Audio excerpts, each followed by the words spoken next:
नमस्कार, मेरा नाम ज्ञानेश्वर है और आपने देखना शुरू किया है लाइव सीरीज। देखिए दोस्तों, हमने कल ही बताया था, कल रात को बताया था कि बिहार सरकार बहुत ही गंभीर तरीके से वित्तीय संकट का सामना कर रही है।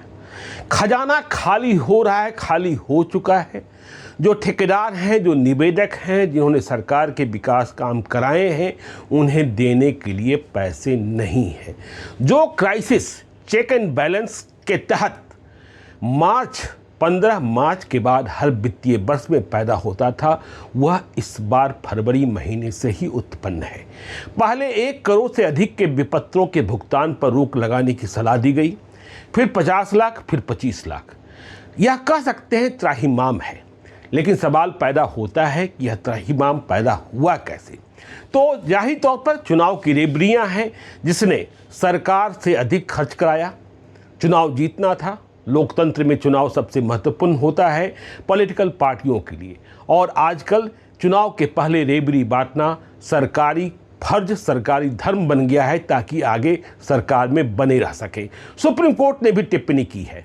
तो सवाल यह पैदा होता है कि जब वित्तीय हालत इतनी माली है, तो बिहार सरकार मतलब नीतीश कुमार की सरकार क्या कर सकती है, पैसा कहां से लाएगी। तो देखिए, जो एक्सपर्ट्स हैं वह कहते हैं कि शराबबंदी खत्म की जा सकती है। सबसे आसान उपाय शराबबंदी खत्म कर राजस्व की प्राप्ति है। करीब 25,000 करोड़ रुपए शराबबंदी खत्म हो जाए तो सरकार को मिल सकते हैं प्रत्येक वर्ष। लेकिन जो हमारे जानकार हैं, जो हमारा अनुभव है, तजुर्बा है, वह कहता है कि नीतीश कुमार चाहे अभी जिस अवस्था में है, वह इस दिशा में लास्ट ऑप्शन की ओर बढ़ेंगे। मतलब यह उनका लास्ट ऑप्शन होगा। वह अभी भी इस जिद पर अड़े हैं कि शराबबंदी जारी रहनी चाहिए।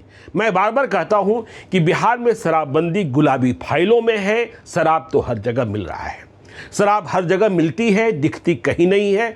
तो क्या कर सकती है सरकार?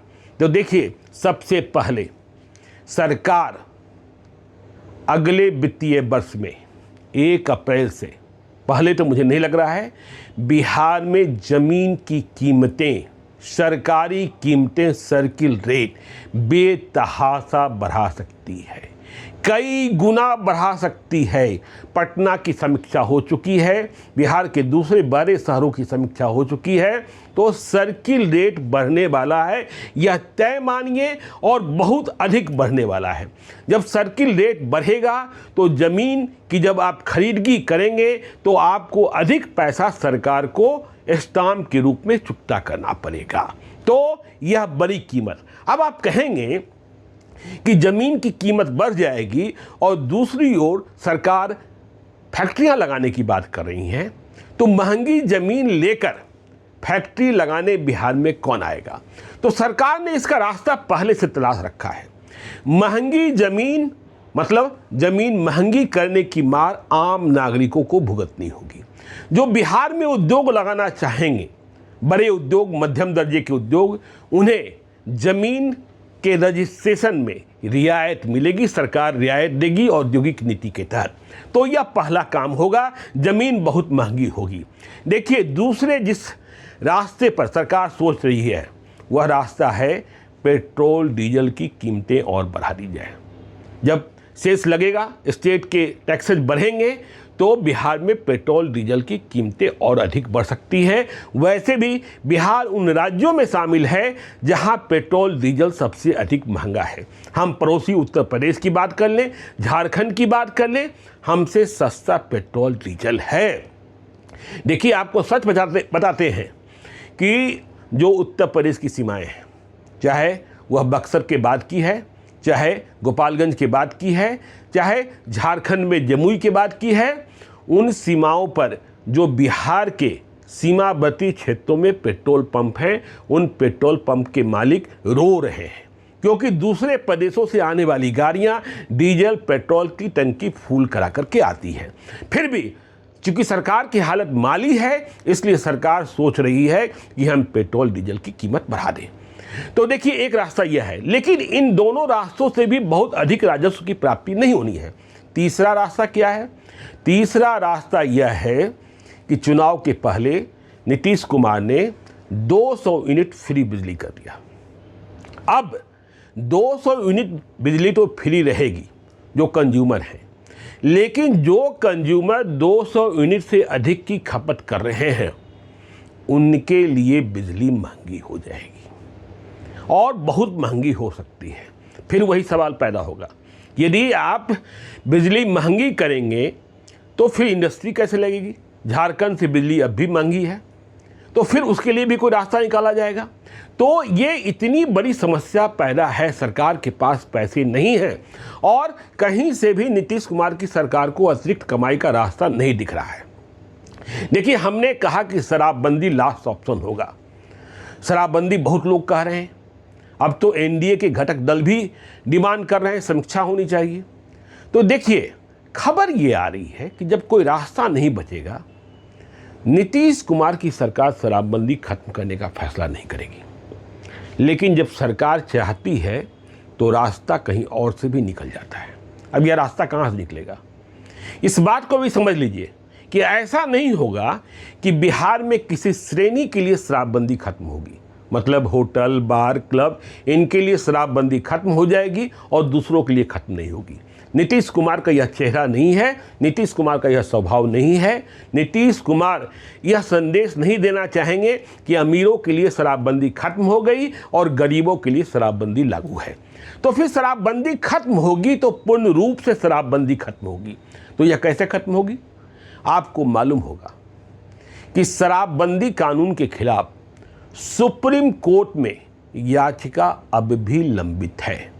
हम कई मौक़ों पर यह बताते आए हैं पिछले कुछ वर्षों में कि अब शराब कंपनियां भी इन मुकदमों को मजबूती से नहीं लड़ रही हैं।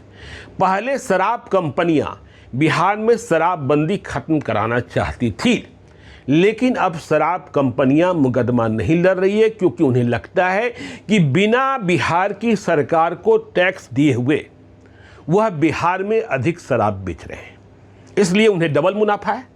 अब नीतीश कुमार की सरकार को कहाँ फिक्र है कि राजस्व का नुकसान हो रहा है, लेकिन माफिया और सिंडिकेट, यदि हम कह रहे हैं कि 25,000 करोड़ रुपयों की कमाई हो सकती है तो यह मान लीजिए कि 25,000 करोड़ रुपए अभी सिंडिकेट और माफिया की जेब में जा रहे हैं।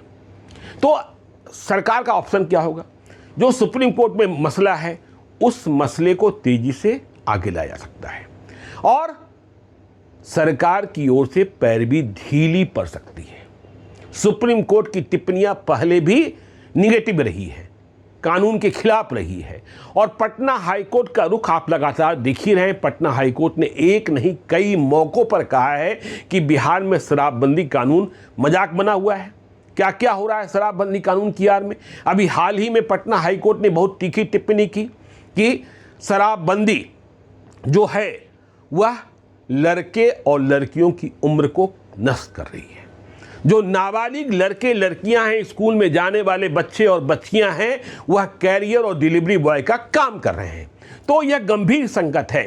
तो यदि शराबबंदी खत्म होगी तो सुप्रीम कोर्ट के रास्ते खत्म होगी और जब सुप्रीम कोर्ट का कोई आदेश आ जाएगा तो नीतीश कुमार को यह कहने का रास्ता मिल जाएगा कि हमने तो शराबबंदी लागू किया था, अब सुप्रीम कोर्ट खत्म कर दे रही है, हमने 10 वर्षों तक लागू रखा, हमने इतनी मेहनत की। आपको यह भी याद रखना होगा, ये वही नीतीश कुमार हैं जिन्होंने अपने ही शासनकाल में हर गली मोहल्ले के चौराहे पर शराब की दुकानें खुलवाई थी।